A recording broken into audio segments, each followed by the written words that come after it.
नमामि धन्वन्तरिमादिदेवम्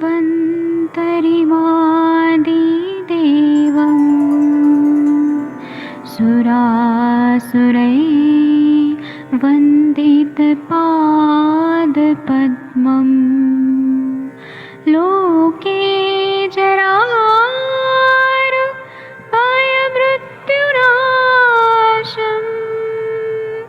दातारमीशम्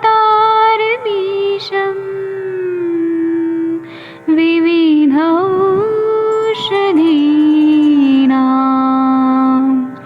शङ्खं चक्रं जलौकां दधतं मृतघटं चारुतोर्भिश्चतुर्भिः सूक्ष्मस्वच्छादिरुद्यं शुकपरिविलसन्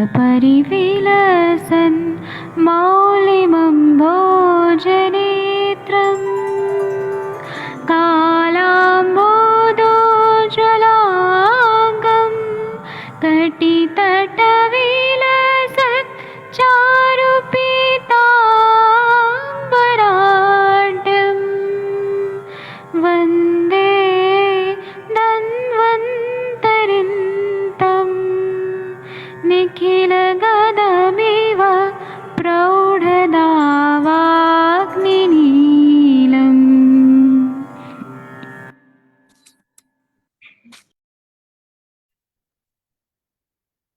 प्रणाम सभी लोगों को। मैं वैद्य अरविंद पाठक पुणे महाराष्ट्र से आप सभी लोग का स्वागत करता हूं। डॉक्टर राजकुमार जी, आपको होस्ट बना दिया गया है, कृपया मुझे होस्ट बनाइए। मैं बनाता हूँ वैद्य जी, आपको पता नहीं आपको कैसे बन गए। एक मिनट। अच्छा अच्छा, एक मिनट। अच्छा राजकुमार जी, एक मिनट, मुझे लीव करके दोबारा आना पड़ेगा। एक मिनट, 1 मिनट।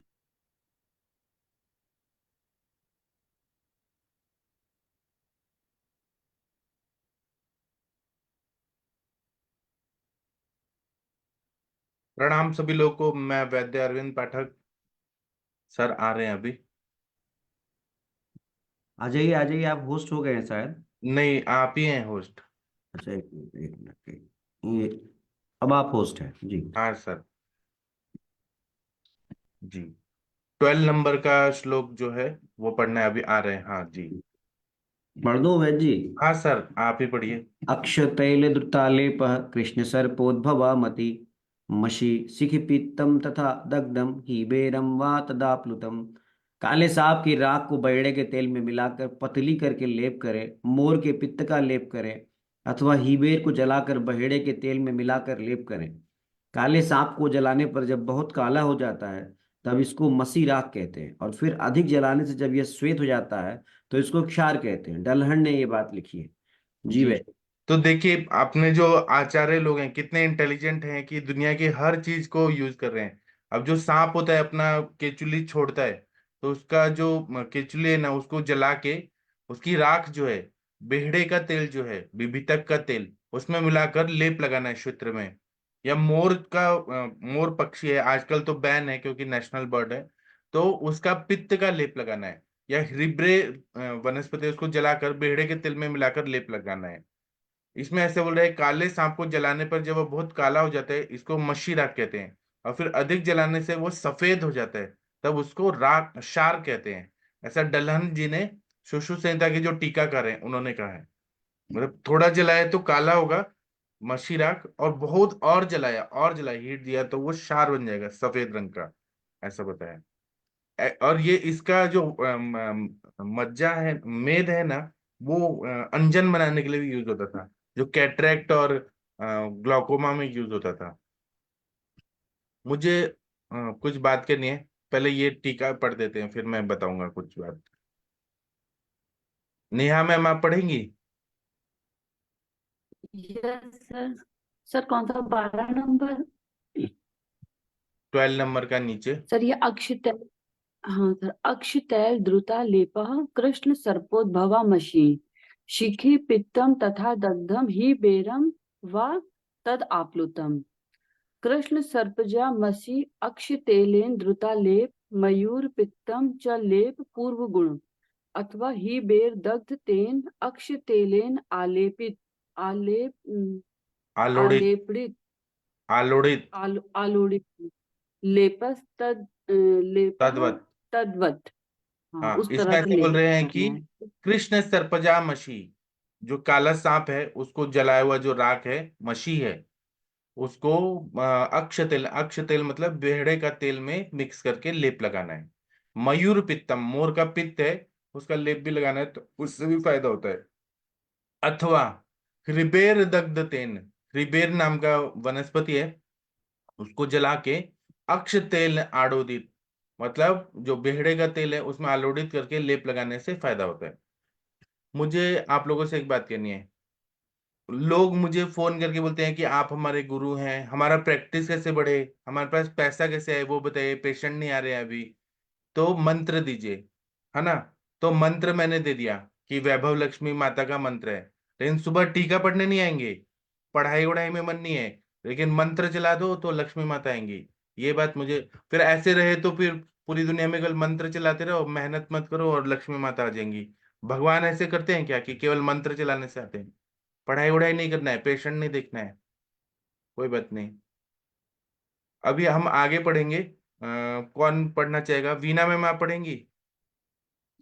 सुबह उठने में तकलीफ हो रही है लोगों को, अभी केवल देखिए 13 लोग जुड़े हैं, लेकिन मंत्र लगाने से प्रैक्टिस बढ़ेगा। ये जो सोच है ना, शॉर्टकट, उससे प्रैक्टिस नहीं बढ़ती है, उसके लिए मेहनत भी करना पड़ता है, पेशेंट को ठीक भी करना पड़ता है, दवाई भी अच्छा देना पड़ता है।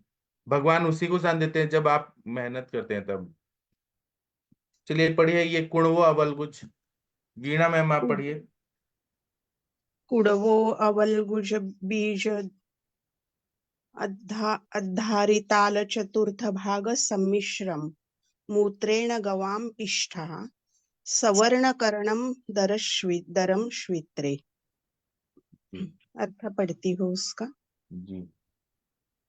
बाउची बीज 4 पल, हरताल 1 पल, इनको गोमूत्र में पीस कर लगाने से श्वित्र पर त्वचा का वर्ण आ जाता है। यह इष्ट फलदायक है, फलप्रद है। दृष्ट दृष्ट फलप्रद है, दृष्ट दृष्ट मतलब हमने फलप्रद देखा है। हुआ है, ऐसा हाँ। रिजल्ट आता है। हम्म, तो बाकुची का बाउची। बीज 4 पल लेना है, हड़ताल 1 हाँ, पल लेना है। आप लोगों को मालूम है बाकुची कितना अच्छा क्षेत्र में काम करता है, हड़ताल कितना अच्छा काम करता है। इनको गोमूत्र में पीस कर लगाना है। तो गोमूत्र क्षार है, और ये बाकुची तो है ही स्पेशल क्षेत्र की दवाई, हड़ताल भी है। तो इसको लगाने से त्वचा का वर्ण अच्छा हो जाता है। तो ये जो आचार्य लोगों ने बोला है, ये हम आज भी यूज करते हैं, हमारे पेशेंट को रिजल्ट आता है। 100% ये सच है। इसलिए आचार्य ने लिखा ये दृष्ट फलप्रद है। हमको भी इस पे विश्वास है और रिजल्ट आ रहा है। जी। ठीक है, इसका टीका पढ़ते हैं। वीना मैम आप पढ़िए। हाँ, पढ़ती हूँ। हाँ। 13 नंबर। बाकुची बीज। हाँ, बाकुची बीज पलचतुष्टय हरितालपल गोमूत्रेण पिष्ट श्वित्रे सवर्णकर स्यात्। आर्यावृत्त। हाँ, तो इसमें है कि बाकुची बीज को 4 पल की मात्रा में लेना है, हड़ताल को 1 पल की मात्रा में लेना है, और गोमूत्र में पिष्ट मतलब पीस कर श्वित्र में लगाने से सवर्ण कर, मतलब नॉर्मल जो स्किन है वो आ जाता है, और इसमें आर्यवृत्त है। जी। हड़ताल मिलता है इजीली। हाँ मिलता है ना, हड़ताल भस्म मिलता है, रस माणिक्य मिलता है, मनशिला का भस्म मिलता है। हाँ, बोले तो हड़ताल नहीं शुद्ध मिला तो। करना, नहीं, नहीं मिला तो ऐसा नहीं है, मिलता है ना, शुद्ध किया हुआ हड़ताल मिलता है ना। अच्छा। रस माणिक्य किससे बनता है? उसी से तो बनता है। हाँ, रसमान्य के चलेगा ना, ऊपर लगाया तो भी। चलेगा, बाकुची लेकिन और। हड़ताल जो बोले है तो हड़ताल ही लगाना है। हाँ, गोमूत्र में पीस कर।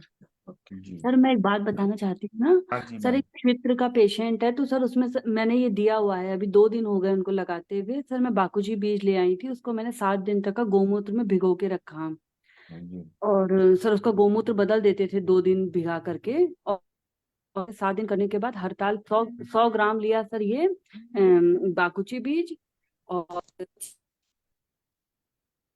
30 ग्राम हड़ताल। और सर उनको बोला पीस करके इसको। सर बताऊंगी रिजल्ट इसका। आप जरूर बताइएगा मैम, लेकिन आपने जो ये यूज किया है बहुत अच्छा यूज किया है। अपने संहिताओं को बेस पकड़ के जब हम चिकित्सा करते हैं तो हमें और अच्छा रिजल्ट आता है। जी। अब ये संथा देके पढ़ना है, 14 और 15 वाला श्लोक जो है, कौन पढ़ना चाहेगा? सर एक क्वेश्चन पूछना था। हाँ जी मैम। सर ये कितने दिन तक लगाना है अपने को, हड़ताल और जो बापूजी भी बीस आप का लेप? लगाते हैं ना, तो ये पहले लगाने से क्या होता है कि फफोले फफोले आते हैं, बहुत ऐसा बड़ा अच्छा। हो जाता है। तो हम तब फिर रोक देते हैं, फिर उसके बाद में हम्म। ऊपर का जो स्किन है वो निकल जाता है, फिर नया स्किन आता है और उसमें कलर आता है। तो आप कंटिन्यू लगा रही हैं तो वो फफोले फफोले आ गए, तो फिर क्यों लगाएंगे, फिर रुक जाना होता है। वो व्रण हो गया तो उसको नहीं लगाना कुछ या? नहीं नहीं नहीं, तो ज्यादा और ज्यादा व्रण, हो जाएगा। व्रण आ गया, बस हो गया। हाँ हाँ। जी। इस पे ये पढ़िए कोई, शारे सुदगदे, कौन पढ़ना चाहेगा? सविता पेठे मैम, आप पढ़िए, हाँ आपके सर। पीछे पीछे सब लोग बोलेंगे। प्रणाम सर। सविता मैम आप बताइए, केवल मंत्र चलाने से पेशेंट आते हैं क्या? मंत्र चलाया नहीं और सर। पढ़ाई उढ़ाई नहीं कर रहे हैं, शॉर्टकट कर नहीं रहे हैं कि सर। हमें तो ठंडी में तो पढ़ना नहीं है, ना सुबह आते हैं ना शाम को आते हैं, बोलेंगे हमारा पेशेंट नहीं आ रहे, तो कैसे आएंगे पेशेंट? हाँ सर, केवल मंत्र चलाने से कुछ नहीं, पढ़ाई तो चाहिए। भगवान आएंगे क्या उनके घर में, अगर पेशेंट डॉक्टर सो रहा है 7 बजे तक तो? हाँ जी, चलिए पढ़िए मैम। सर। क्षारे सुदग्धे गजलिंड चेच सारे सुदग्धे गजलिंग तेज गजस्य मूत्रेण परिसृते च गजस्य समुद्रेण परिसृते च द्रोण प्रमाणे दशभागयुक्तम् द्रोणप्रमाणे दशभागयुक्तम् दत्त्वा पजेद्बीजम् अवकुलजानाम् अवकुञ्चनायनाम् स्वीत्रं जयेच्चिकणतां गतेन चित्ततां जयत तेन प्रलिम्पन् बहुशः प्रवृष्टम्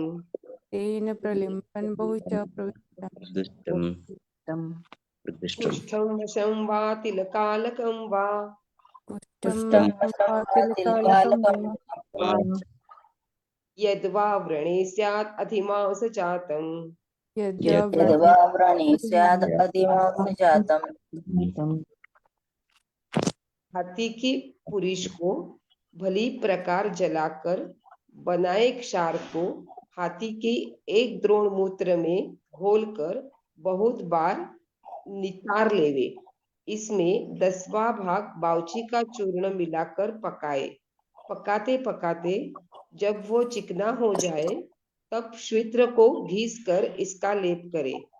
ऐसा कई बार करे। यह लेप कुष्ठ, मस्सा, तिलकालक अथवा व्रण में उत्पन्न अधिमांस को भी नष्ट करता है। 21 बार निनारे निसारे।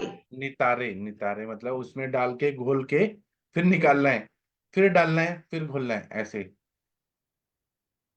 अभी इन्होंने ये बोला है। व्यावहारिक पहलू, हाँ पढ़िए। हाथी का मल और मूत्र बहुत गर्म है, इसीलिए जिन औरतों में संतानोत्पत्ति बंद करनी होती है उनमें इनका व्यवहार करते हैं। गजलेंडम नदी पिप्पलिका इत्यते अन्य। इति अन्य। हाँ, इसमें देखिए हमरे हमारे आचार्य कितने श्रेष्ठ थे कि हर चीज का, यूरिन का भी यूज करते थे, स्टूल का भी यूज करते थे, हर तरह का।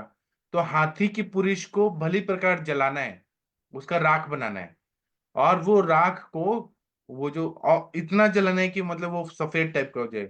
फिर उसको हाथी का ही मूत्र में एक द्रोण पानी लेके और उसमें डाल के नितारना है, ऐसा।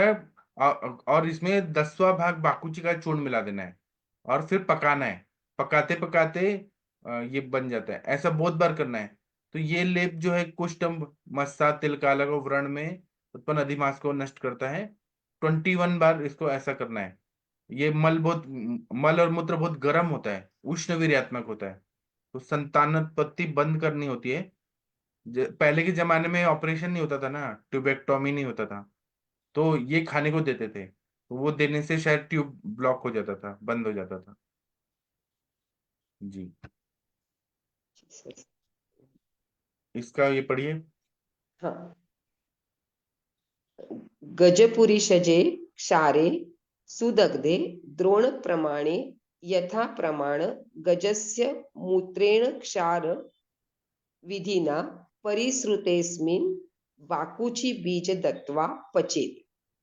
किं भूतं दशभागयुक्तं दशभिर्भागै प्रकृतत्वात् क्षारस्य सम्बन्धिभिः मिश्रितं तेन चिकण्णता मदनरूपता गतेन पुरुषो बहुश प्रघृष्ट क्षित्र प्रलिम्पन् जयेत्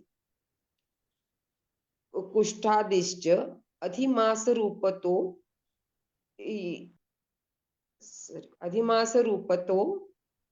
यत् च यच्च यच्च व्रणे स्याच्च जये उपजाति।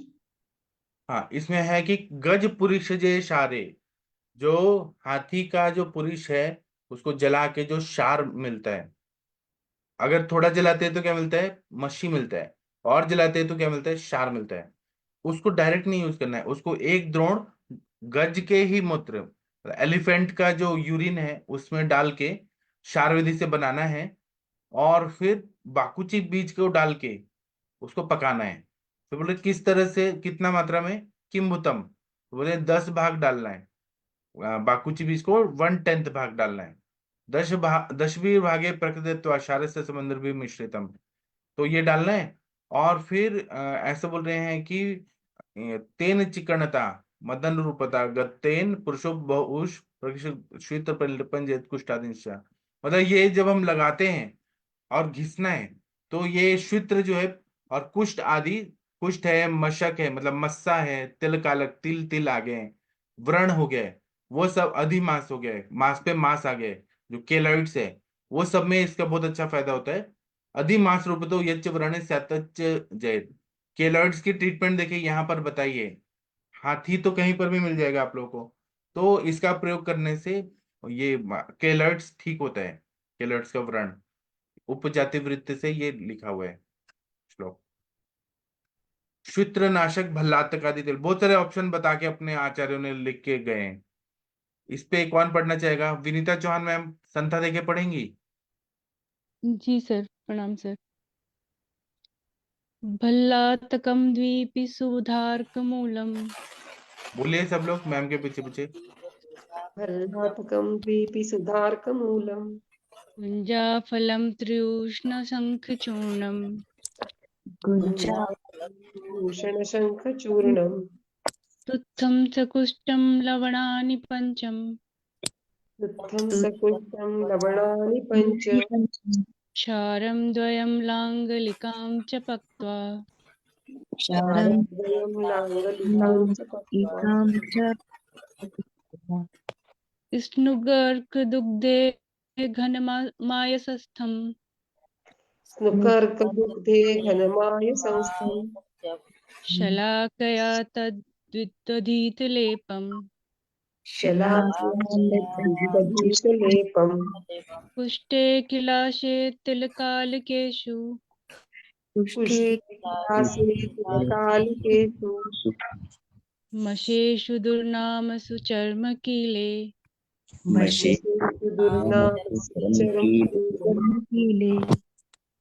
बिलावा, चित्रक, थूहर और आग की जड़, चिनौटी चिनौटी, त्रिकटु, शंख का चूर्ण, तुत्थ, कुष्ठ,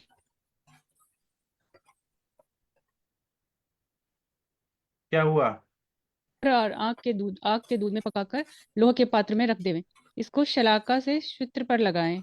इसका लेप कुष्ठ, किलास, तिलकालक, मस्से, अर्श और चर्म कीलों में करें। हाँ, अब ये जो बनाया है ये बहुत ही स्ट्रांग है। हाँ, अपने हाथ को लग गया तो जला देगा, क्योंकि भिलावा है, भल्लातक है, चित्रक है, थुहर मतलब स्नुही का और अर्क का जड़, चिन्नौटी नाम की वनस्पति है, त्रिकटु, शंख का चूर्ण, तुत्थ, पुष्ट, पांचों नमक, यवक्षार, सज्जीशार, कलिहारी, इनको थुहर और आग के दूध में पकाना है। सोचिए कितना ये स्ट्रांग क्षार है। लोह के पात्र में से रख देना है। अब बनाने के बाद लोह के पात्र में रख दिया, उसके बाद शलाका से, मतलब लोहे का जो शलाका होता है उससे श्वित्र पे लगाना है, अपने हाथ से नहीं लगाना है। पहले के जमाने में ग्लव्स वगैरह नहीं था ना, तो और ग्लव्स भी क्या बनाएंगे, उससे अच्छा शलाका से यूज करना है। तो इसका लेप कुष्ठ, किलास, तिलकालक, मत्स्य, अर्श और चर्म किलो में करना है, ऐसा बता रहे हैं। 16-17 का पढ़ेंगे फिर रुकेंगे। पढ़िए मैम, विनीता मैम जी आप ही सर। पढ़िए। भल्लातक जी। आदि।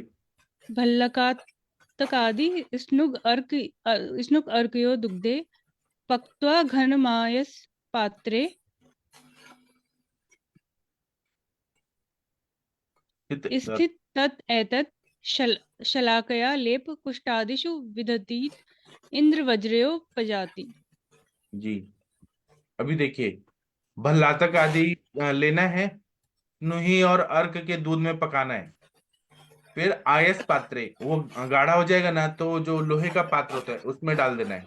पात्रे मतलब सप्तमी विभक्ति, उसमें डालना है, उसमें स्थित रखना है। और शलाका से, शलाकया तृतीय विभक्ति, शलाका के साथ लेप लगाना है, तो इससे कुष्ठ आदि जो है वह ठीक हो जाता है। यहाँ पे उप इंद्र वज्र उपजाति, ये सारे वृत्तियों से ये श्लोक लिखा हुआ है। मतलब इसमें जो भी पद्य और पद्य से लिखा हुआ है ना, तो इसलिए ये वृत्ति से लिखा हुआ है। जी, एक श्लोक और हो सकता है शायद। चलिए एक और श्लोक पढ़ लेते हैं, कोई पढ़िए प्लीज। 18 नंबर का श्लोक, शुद्धया शोणित। पढ़े प्लीज। क्या? हाँ पढ़िए मैम। शुद्धा शोणितमोक्षैः विरुक्षणैः भक्षणैश्च सक्तूनां श्वित्रं कस्यचिद्देव प्रशाम्यति क्षीणपापस्य। वमन विरेचन से, रक्तमोक्षण से, वृक्ष उपचार से, सत्तू के खाने से किसी भी भाग्यवान का जिसके पाप नष्ट हो गए हो उसका श्वित्र अच्छा होता है। वैसे यह कष्ट साध्य है। हाँ, क्योंकि इन्होंने बोला है कि श्वित्र व्याधि जो होता है, सफेद कोढ़, वो पूर्व जन्म का कुछ होता है, पाप होता है, उसकी वजह से सफेद कोढ़ होता है, सबको नहीं होता है।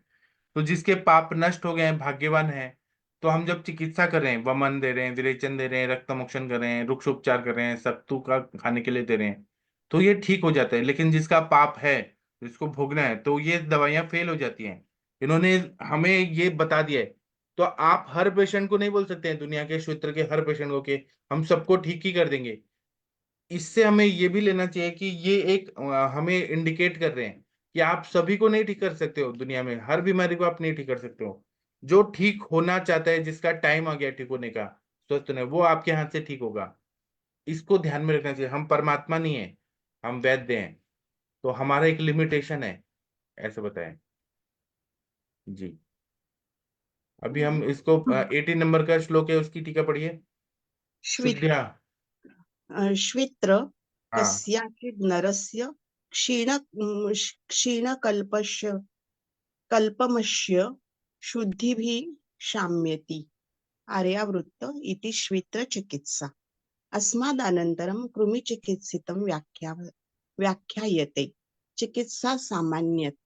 जी, अब ये बोल रहे हैं कि श्वित्र कस्यचित एव, मतलब जो श्वित्र है, नरस्य क्षीण, जिसका जो कर्म है, पाप कर्म है, वो अगर क्षीण हो गया है, तो किसी किसी का श्वित्र, ये सब से जो हम शुद्धि कर रहे हैं, वमन विरेचन बस्ती नस्य नक्त मोक्षण, इन सब से और सत्तुओं को खाने से, रुक्षण चिकित्सा करने से, खासकर शोणित मोक्ष, रक्त मोक्षण करने से या वमन विरेचन करने से शाम्यति, नष्ट हो जाता है। इसमें आर्यवृत्ति है। इस तरह से श्वित्र चिकित्सा बता दिया।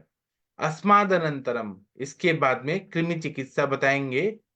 चिकित्सा सामान्य, सामान्य चिकित्सा बताएंगे, ये हम कल करेंगे, मंडे से करेंगे। अभी हम रुकेंगे। अभी मुझे आप लोगों को एक बात बता रहे हैं। हाँ बोलिए मैम।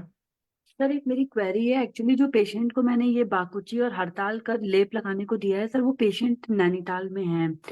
तो अभी सर कल उसके पास मेडिसिन पहुंची है, परसों। तो सर अभी उसने लगाया है। तो सर इसमें कुछ ऐसा तो नहीं है ब्लिस्टर वगैरह बन जाएंगे या कुछ इस टाइप बनेगा, से? उनको बोले वो लगा के धूप में बैठे, ब्लिस्टर बनेगा। जैसे हाँ ब्लिस्टर बन गया, व्रण हो हाँ गया, तो रुक जाना है, लेप नहीं लगाना है। हाँ। फिर वो 2-3 दिन के बाद खपली जो है, ऊपर का जो जला हुआ जो ब्लैक है, स्किन वो हट निकल जाएगी। जाएगा। हाँ फिर देखना है कि नया आ रहा है क्या। फिर वो थोड़ा स्किन अच्छा हील हो जाएगा, कितना हाँ स्किन में चेंजेस आ रहे हैं वो देखना है। फिर उसके बाद फिर लगाना है, जैसा जरूरत है वैसे देखना है। आपको ठीक फोटो है, लेना होगा हर रोज का उनसे मांग के। ठीक है सर, ठीक है। और ओके सर। सनलाइट भी बहुत देर नहीं देना है, थोड़ी देर ही देना है, मतलब 10 मिनट, 15 मिनट। हाँ। तो सर पूरा एक्चुअली अभी तो यहाँ बहुत ठंडा, बहुत कोहरा आ गया है, तो इस वजह से, बहुत ठंडे की वजह से सनलाइट तो मुश्किल हो पाएगा शायद। देखते हैं सर कैसे होता है। सर बिना सनलाइट के भी चलेगा? चलेगा, लेकिन सनलाइट मिलना चाहिए। जो चलिए, विटामिन डी का सिंथेसिस होता है वो ज्यादा अच्छा फायदा करता है। कोई नहीं सर, ठीक है, सुबह उनको करें बोल। या शाम को, दोपहर में सनलाइट तो मिलता ही है ना। हाँ हाँ हाँ सर, यहाँ तो कोहरा इतना आ गया है सर, जीरो विजिबिलिटी है बाहर। अच्छा, आप हाँ, पुणे में ये हरिद्वार। तो फैन लगा के सोना पड़ रहा है। सर यहाँ बहुत ठंडा हो गया है, अभी नैनीताल में तो इससे ज्यादा होगा। तो ठीक है सर, उसको बोलते हैं। अभी ओके जितना सर। जो जैसा है वैसा करिए, बाद में जब ठंडी जाएगी तो और ज्यादा फायदा होगा।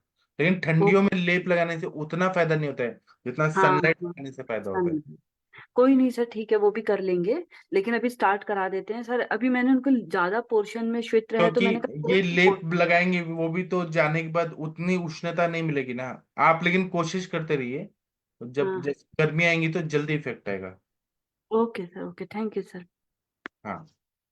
और आप लोगों को मालूम है शशि तिवारी मैम जो है वो रुड़की में गई थी, और एमडी का क्लास भी किया, अभी चंडीगढ़ जा रही है आज। तो कितना मेहनत कर रही है, जिनको पढ़ना है वो पढ़ ही रहे हैं ना। आप कंचन मैम को देखिए, मोनिका मैम को देखिए, कितना मेहनत से दो दो सिटी में रह के एमडी कर रहे हैं, पढ़ाई कर रहे हैं, घर संभाल रहे हैं, सब कुछ करके कर रहे हैं। जिसको करना है वो करता है मेहनत। जी। ठीक है, अभी भगवान का प्रेयर करिए विनीता मैम। सर। आप प्लीज आप भी एमडी कर लीजिए ना, इतनी इंटेलिजेंट है आप विनीता मैम। क्या कमी है आपको? मतलब दिमाग अच्छा है, पढ़ाई अच्छा है आपका, हर चीज में तो टैलेंटेड है।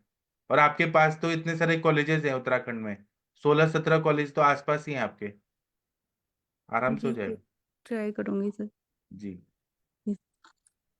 नीलाम्बुजश्यामल कोमलांगं सीता समारोपितवामभागं पाणो महाशायक चारुचापं नमामि रामं रघुवंशनाथं। नमामि रामं रघुवंशनाथं।